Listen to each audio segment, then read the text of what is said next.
Amount போடணுமா? அம்மா வருவாங்க, வெயிட் பண்ணு. சரி, அம்மா நம்பர் சொல்லு, ஃபோன் பண்ணுறேன்.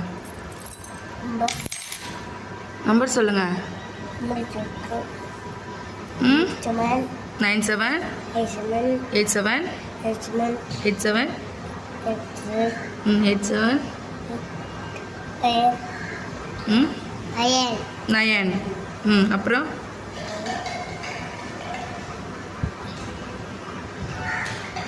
போட்டிங்களா நம்பர்லாம்? சலோ பேசுங்க. ஹலோ அம்மா, இங்கே இருக்குமா? போய்ட்டுமா? நம்பர் போட்டுட்டு ஓகே ஓகே போமா?